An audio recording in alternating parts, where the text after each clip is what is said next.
अस्सलाम वालेकुम dear students, मैं हूं Abdul Razzaq. Second year physics में इलेक्ट्रोमैग्नेटिज्म चैप्टर 14 चल रहा है। प्रीवियसली हमने एम्पियर्स लॉ डिस्कस किया था। आज हम उसकी एक application field inside a current carrying solenoid discuss करना है। सो डिटेल डिस्कशन के लिए व्हाइट बोर्ड की तरफ चलते हैं। डियर स्टूडेंट्स, आज के हमारे टॉपिक की हेडिंग है field due to a current carrying solenoid। सबसे पहले हम ये बात जान लेते हैं कि सोलेनॉइड होती क्या है। Solenoid is a long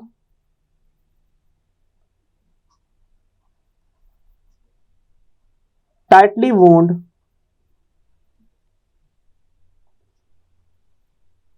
cylindrical coil of wire. When current is passed through it, it acts as a bar magnet।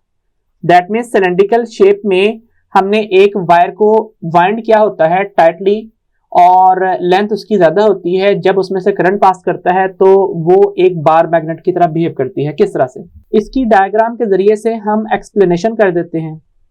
Diagram के अंदर मैं सबसे पहले एक सिलेंडर ड्रॉ कर रहा हूं इस तरह से।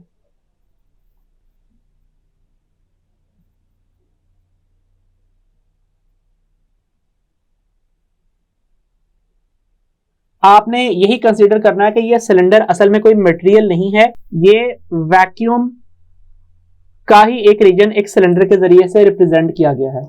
अब क्या करना है, अब इसके ऊपर वाइंडिंग रिप्रेजेंट करनी है। लेट्स से मैं कहता हूं कि यहां पे इस तरीके से वायर की वाइंडिंग रिप्रेजेंट की जा रही है कि यहां से आने वाली वायर इसके बैक साइड से घूम के यहां से इमर्ज आउट हो रही है, उसके बाद यहां पे टर्न लेती हुई जा रही है इस तरह से।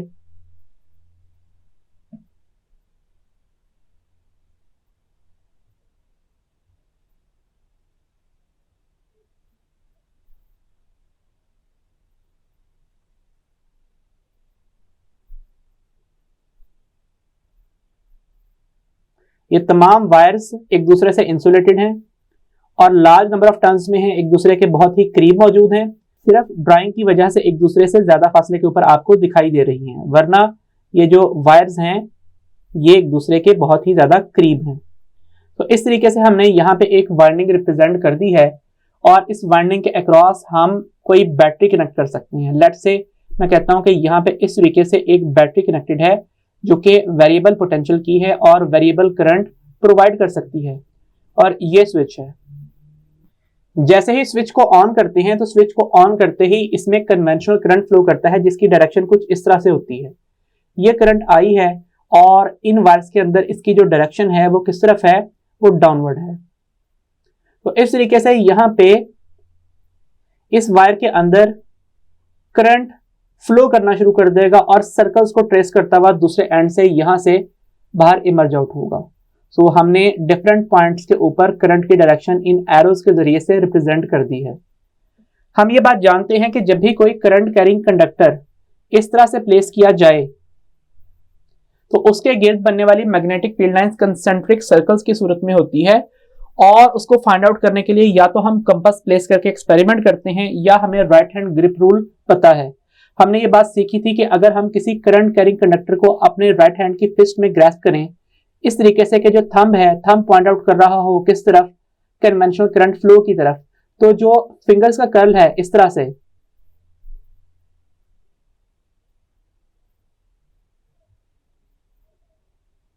वो किसको रिप्रेजेंट करता है, वो रिप्रेजेंट करता है मैग्नेटिक फील्ड की डायरेक्शन को, कि मैग्नेटिक फील्ड यहाँ पे इस तरह से बन रही है। सो अगर बिल्कुल ही इस वायर का साइड व्यू लिया जाए तो साइड व्यू लेने से क्या होता है, हमें यह बात पता चल जाती है कि इस साइड के ऊपर जो मैग्नेटिक फील्ड है वो into the plane of page है और जो इस साइड पे है वो out of the plane of the page है। अगर हम इस वायर को वाइंड कर लेते हैं तो वाइंड करने से क्या होता है, वाइंड करने से ये होता है कि अगर तो इसकी वाइंडिंग इस तरह से की जाए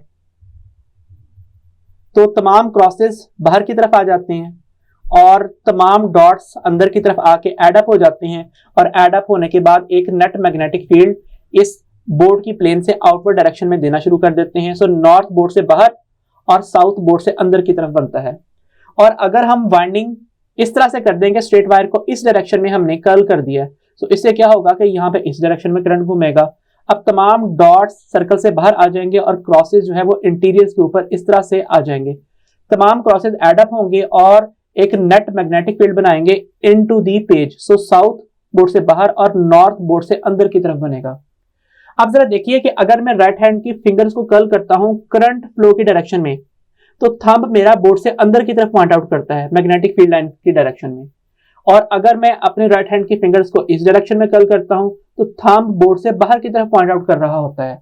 इसका मतलब है राइट हैंड ग्रिप रूल के मुताबिक ना सिर्फ आप जो है स्ट्रेट करंट के गिर्द सर्कुलर मैग्नेटिक फील्ड लाइंस की डायरेक्शन बता सकते हो, बल्कि सर्कुलेटिंग या फिर ऑर्बिटिंग करंट्स के वजह से बनने वाली स्ट्रेट मैग्नेटिक फील्ड की डायरेक्शन भी बता सकते हो। तो इसी रूल के तहत अगर हम अपने राइट हैंड की फिंगर्स को करंट फ्लो की डायरेक्शन में इस तरह से कर्ल करें, तो जो हमारे राइट हैंड का थंब है वो इस तरफ पॉइंट आउट कर रहा होगा। इसका मतलब है इस सोलेनॉइड की वजह से जो मैग्नेटिक फील्ड लाइंस बनेंगी वो कुछ इस किस्म की होंगी।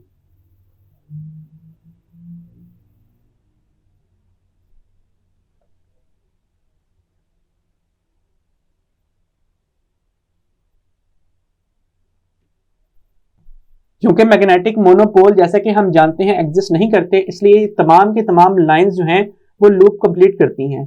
सो यहाँ पे इस कॉइल का साउथ पोल बन जाता है और इधर बन जाता है इस कॉइल का नॉर्थ पोल।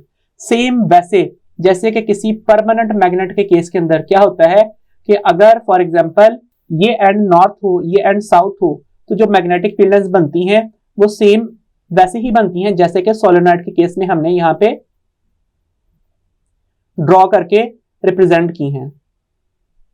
सो इसका मतलब क्या हुआ कि जब लार्ज नंबर ऑफ टर्न्स को टाइटली वाइंड कर दिया जाता है और उससे क्या बनती है, उससे एक कॉइल बनती है जिसे हम सोलेनॉइड कहते हैं। वो solenoid magnetic field lines generate करती है सेम वैसे जैसे कि एक bar magnet magnetic field lines को जनरेट करता है। इस सारी डिस्कशन के बाद अब हम magnetic field inside the current carrying solenoid find out करने के लिए हेडिंग लिखेंगे, और हेडिंग क्या होगी, हेडिंग होगी केस स्टडी की। और केस स्टडी के साथ साथ हमने यहाँ पे डायग्राम भी ड्रॉ करनी है। सबसे पहले आपने जो यहाँ पे बात लिखनी है वो ये कि आप क्या कंसीडर कर रहे हैं। आप कंसीडर कर रहे हैं लॉन्गिट्यूडिनल सेक्शन ऑफ सोलेनॉइड। ये लॉन्गिट्यूडिनल सेक्शन क्या होता है? देखिए, अगर एक सिलेंडर इस तरह से मौजूद हो और उसको यहां से कट कर दिया जाए तो क्या होगा? तो ये होगा कि इसके इस तरह के हमें दो पीसेस दिखाई देना शुरू हो जाएंगे।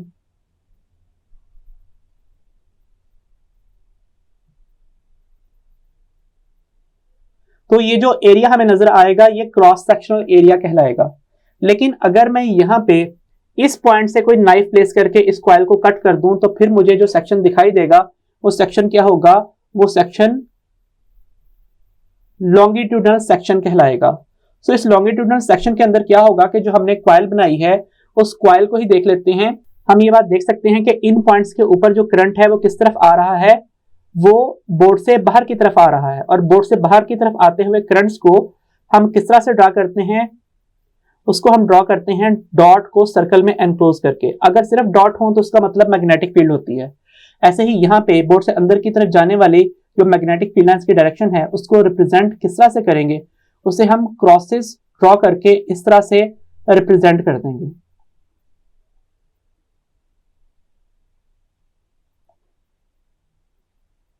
सो सेम ऐसे ही हम यहाँ पे जो करंट फ्लो की डायरेक्शन है उसको क्रॉसेस के जरिए से रिप्रेजेंट कर रहे हैं। और मैं कहता हूं कि लेट से ये सर्कल्स रिप्रेजेंट कर रहे हैं कि करंट बोर्ड से बाहर की तरफ आ रहा है इस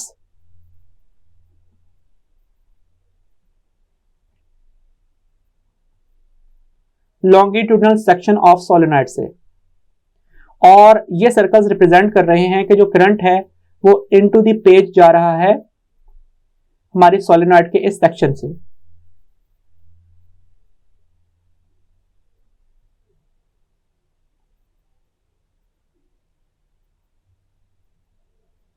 तो इस सेक्शन की वजह से बनने वाली जो मैग्नेटिक फील्ड लाइंस है उनमें से चंद एक को हम इस तरह से रिप्रेजेंट कर देते हैं कि ये सेंटर में मौजूद जो मैग्नेटिक फील्ड लाइन है वो है, और उसके बाद जो यहाँ पे बनने वाली मैग्नेटिक फील्ड लाइन है वो बिल्कुल ही इस तरह से स्ट्रेट ड्रॉ करनी है आपने, और उसके बाद जो बिल्कुल ही यहाँ पे साइड पे ड्रॉ करेंगे हम मैग्नेटिक फील्ड लाइन, इस सोलेनॉइड के अंदर वो भी स्ट्रेट होगी, लेकिन बाहर यहाँ पे हमने इस तरह से शो करना है कि वो सर्कल या लूप कंप्लीट कर रही है। ऐसे ही यहां पे बनने वाली मैग्नेटिक फील्ड लाइंस को भी रिप्रेजेंट कर देते हैं, और जो बिल्कुल एज के ऊपर बनने वाली मैग्नेटिक फील्ड लाइन है उसको इस तरह से रिप्रेजेंट करते हैं कि वो भी लूप कंप्लीट कर रही है इस तरह से। और ये मैग्नेटिक फील्ड की डायरेक्शन है। सो मैग्नेटिक फील्ड की जो डायरेक्शन है वो किसी मैग्नेट की तरह इस सोलेनॉइड के अंदर भी साउथ से नॉर्थ की तरफ है, लेकिन इसके बाहर किस तरफ है वो नॉर्थ टू साउथ है। सो इस तरीके से हमने यहाँ पे सोलेनॉइड का जो लॉन्गिट्यूडनल सेक्शन है वो रिप्रेजेंट कर देना है। उसके बाद हमने क्या करना है, हमने स्टडी करने हैं limited number of turns. Limited number of turns हम किस तरह से कंसीडर कर रहे हैं वो यहां पे ड्रॉ कर लेता हूं कि इतने लार्ज नंबर ऑफ टर्न्स में से चंद एक नंबर ऑफ टर्न्स यहां पे इस तरह से रिप्रेजेंटेड है।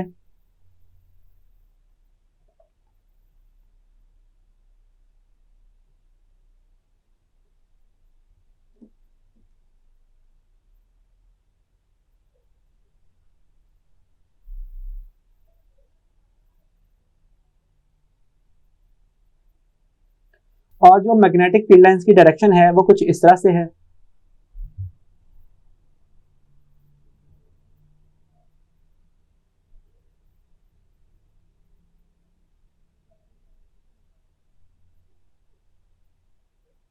कि ये मैग्नेटिक फील्ड लाइन इस सोलेनॉइड के अंदर बिल्कुल ही स्ट्रेट है, और जो भी बेंडिंग है वो इस सोलेनॉइड से बाहर निकल के वहां पे आती है। तो इस तरह से हमने क्या किया है, यहाँ पे लिमिटेड से नंबर ऑफ टर्न्स को ड्रॉ कर दिया है, और अब हमने क्या करना है, एम्पियर्स लॉ अप्लाई करना है। सो यहाँ पे लिखते हैं to apply Ampere's law consider an Amperian path. Amperian path आपने कंसीडर कर लेना है, और उसकी शेप क्या होगी, in the form of a rectangle. Rectangle के कॉर्नर्स को आप ए बी सी डी का नाम दे देंगे। सो यहां पे जो मैं रेक्टेंगल ड्रॉ करूंगा वो इस तरह से एक एम्पीरियन पाथ को रिप्रेजेंट कर रही होगी।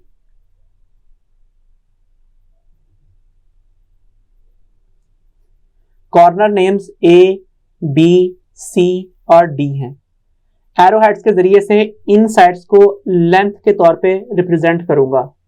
आपको याद होगा कि जब हम गॉसेस लॉ को अप्लाई करने के लिए गॉसियन सरफेस बनाते थे तो इस बात का ख्याल रखते थे कि हर एरिया पैच के नॉर्मल का इलेक्ट्रिक फील्ड लाइन के साथ बनने वाला जो एंगल है वो 0, 90 और 180 के अलावा कुछ भी ना हो। यहाँ पे भी हमने इस बात का ख्याल रखा है कि जो एम्पीरियन पाथ का कोई भी लेंथ एलिमेंट है वो इस तरह से बनाया जाए कि वो या तो मैग्नेटिक फील्ड के पैरेलल हो, या फिर एंटी पैरेलल हो, या फिर परपेंडिकुलर हो। जैसे कि आप देख सकते हैं कि अगर मैं इन तीन साइड्स की लेंथ को delta L1 vector, delta L2 vector और डेल्टा L3 वेक्टर और फाइनली डेल्टा L4 वेक्टर से रिप्रेजेंट करता हूं, तो delta L1 magnetic field line के साथ पैरेलल है, जबकि डेल्टा L2 और L4 वो परपेंडिकुलर हैं और डेल्टा L3 बिल्कुल ही ऑपोजिट है। सो नेक्स्ट हेडिंग होगी मैथमेटिकल डेरिवेशन। मैथमेटिकल डेरिवेशन में हम लिखेंगे the statement of Ampere's law is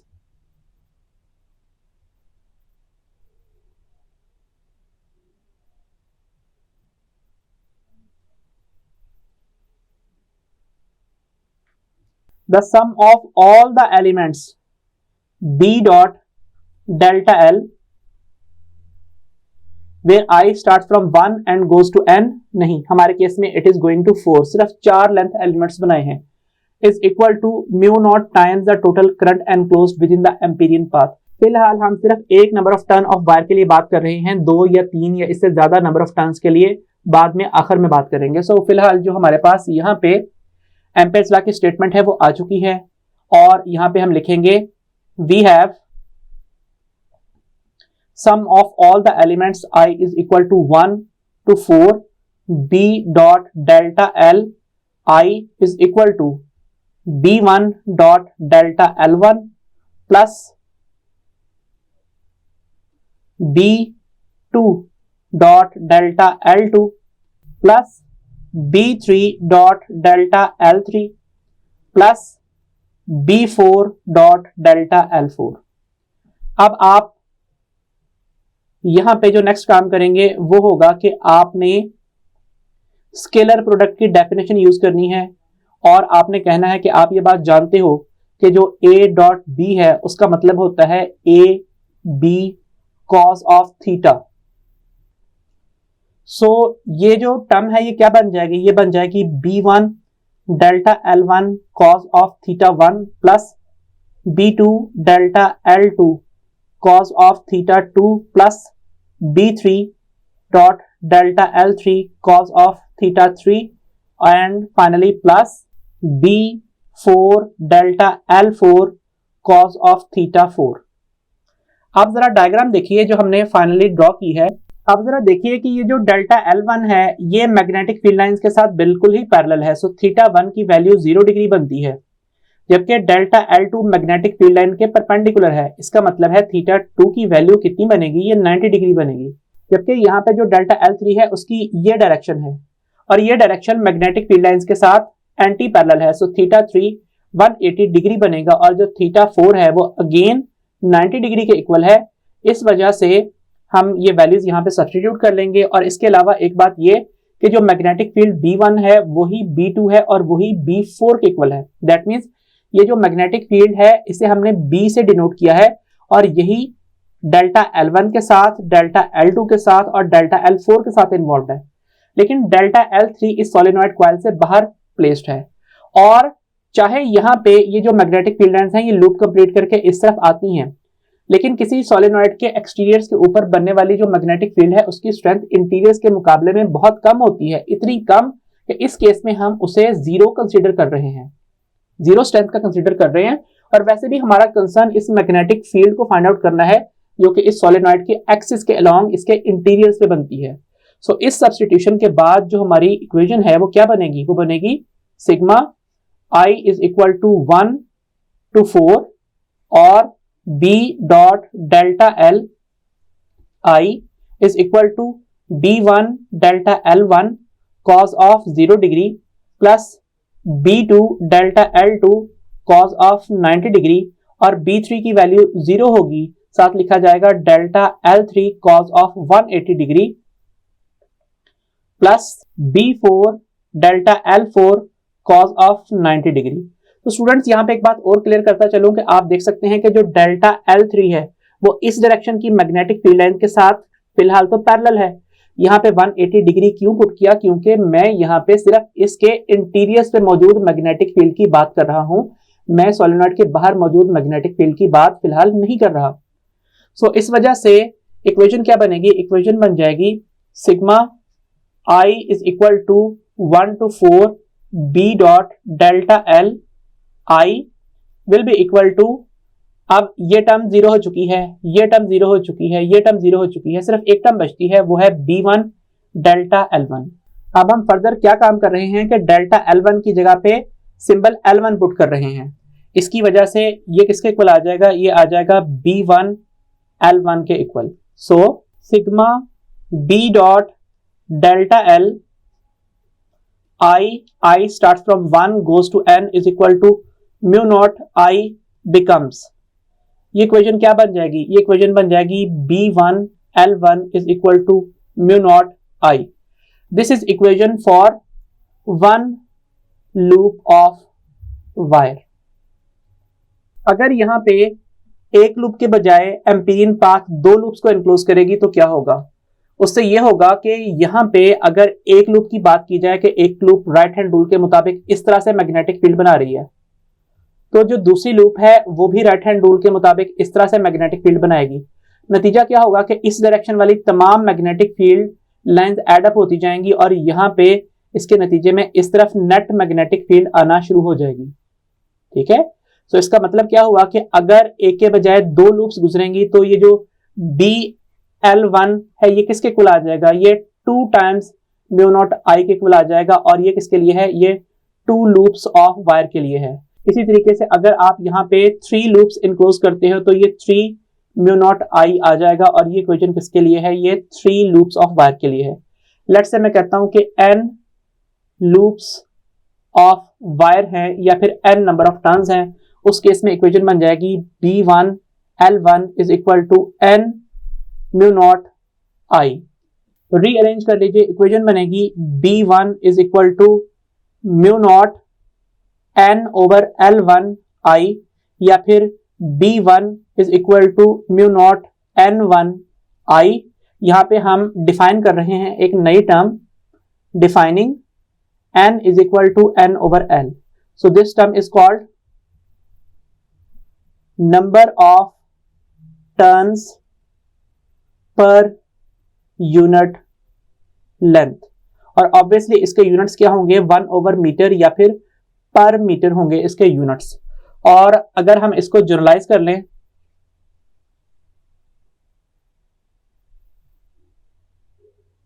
तो जो इक्वेशन बनती है magnetic field along axis of a solenoid, उसकी इक्वेशन बनती है B is equal to mu naught n I. ये हमारी फाइनल इक्वेशन है। और अगर सोलेनॉइड के अंदर कोई कोर मटेरियल भी मौजूद हो, फिलहाल हमने वैक्यूम के केस के लिए तमाम डिस्कशन की है, तो अगर लिखता हूं if core material is present, उस केस में जो मैग्नेटिक फील्ड की स्ट्रेंथ का एक्सप्रेशन है वो mu naught mu r n I के इक्वल होगा, जहां पे म्यू आर पहले डिस्क्राइब किए गए टॉपिक के अंदर relative permeability of free space है और इसको मिला के हम क्या लिख सकते हैं, म्यू एन आई लिख सकते हैं और म्यू के साथ एम का सबस्क्रिप्ट भी पुट कर सकते हैं। सो इस तरीके से हमने magnetic field inside a current carrying solenoid का फॉर्मूला यहाँ पे डिराइव आउट कर लिया। आई होप आपको समझ में आया होगा। अब हम जरा इसके एमसीक्यूज प्रैक्टिस कर लेते हैं। आज का हमारा पहला एमसीक्यू है, a solenoid is required to generate a magnetic field of 3 milli tesla. So magnetic field कितनी है, इट इज 3 मिली टेस्ला और 3 into 10⁻³ Tesla carrying a current of 1 ampere. If its allowed length is 5 centimeter, so length allowed is 5 centimeter. So 5 into 10⁻² meter. What must be the number of turns of solenoid? N find करना है। Expression होता है B is equal to mu naught n I, यहाँ पे small n number of turns per unit length को denote करता है। So BL over mu naught I will be equal to n, values put कर लीजिए, n will be equal to 3 into 10⁻³ Tesla over 4 pi into 10⁻⁷ vapour per ampere per meter into current, and current is 1 ampere and the value of length is 5 into 10⁻² meters. ये values हमने substitute की हैं। इसको solve कर लीजिए। Calculator पे solve करने के बाद जो आंसर आएगा वो क्या होगा, वो होगा 119.4। सो बाकी जो तमाम यूनिट्स हैं, tesla, ampere, metre square over weber into ampere, ये कैंसिल आउट हो जाएंगे। तो आप जानते हैं कि टेस्ला इंटू मीटर स्क्वायर भी वेबर होता है। सो इसलिए हमारा जो करेक्ट ऑप्शन है it will be 119 turns, that is option B. Next question क्या है, क्वेश्चन है a solenoid having 500 turns per metre. So यहाँ पे अब आपको स्मॉल n की वैल्यू गिवन है, n over l directly given है, it is 500 turns per metre and carries a current of 1 ampere. What is the strength of magnetic field inside it? So B is simply equal to mu naught Ni. इस symbol को हम मो not पढ़ते हैं, Greek में ये मो not लिखा जाता है और पढ़ा जाता है, लेकिन जनरली हम इसे म्यू नॉट भी पढ़ रहे होते हैं। So B is equal to 4 pi into 10⁻⁷ weber per ampere per metre into 500 per meter into 1 ampere. So B is equal to 6.28318 into 10 raised to power -4 और एम्पेयर से कट जाएगा, बाकी बचेगा वेबर ओवर मीटर स्क्वायर। हम ये बात जानते हैं कि 5B is equal to B dot A होता है, जिसका मतलब है वेबर की जगह पे टेस्ला इंटू मीटर स्क्वायर लिखा जा सकता है। और फर्दर हमें यहाँ पे 10 रेज़्ड टू पावर -6 चाहिए, क्योंकि माइक्रो प्रीफिक्स में हमें आंसर्स गिवन है। तो इसके लिए हम क्या करते हैं, हम लिखते हैं 6.28318 into 10 raised to power -4 plus 0। तो 0 क्यों लिखना, +6 -6 लिखिए, ताकि हमें हमारी रिक्वायर्ड टर्म में आंसर मिल सके। वेबर की जगह पे tesla into metre square over metre square होगा और आंसर होगा टेस्लास में। तो बाकी value 6.28 into 10 raised to power -4 plus 6 into 10 raised to power -6 tesla के इक्वल होगी। 10 रेज़्ड टू पावर -6 टेस्ला को हम माइक्रो लिख देंगे और जो बाकी टर्म होगी वो क्या होगी, 6.28 इंटू 10 रेज़्ड टू पावर, ये दोनों एड अप होके +2 बनेंगे माइक्रो टेस्ला, या फिर 6.28 इंटू 100 माइक्रो टेस्ला, और जब 100 से मल्टीप्लाई कर देंगे तो आंसर होगा 628 माइक्रो टेस्ला। लेकिन इस तरह के क्वेश्चन में हमारे लिए जो अच्छी बात है वो ये कि इनिशियल आने वाले आंसर से ही हमें ऑप्शन का पता चल जाता है। बहरहाल आपको करेक्ट कन्वर्जन का तरीका भी आना चाहिए। तो ये थे आज के हमारे टॉपिक से related Chand MCQs। I hope आपको समझ में आ गए होंगे। सो डियर स्टूडेंट्स, ये था हमारा आज का टॉपिक, जिसमें हमने किसी सोलेनॉइड के एक्सिस के अलोंग बनने वाली मैग्नेटिक फील्ड स्ट्रेंथ का फार्मूला डिस्कस किया। आई होप आपको समझ में आया होगा। Until the next lecture, Allah Hafiz.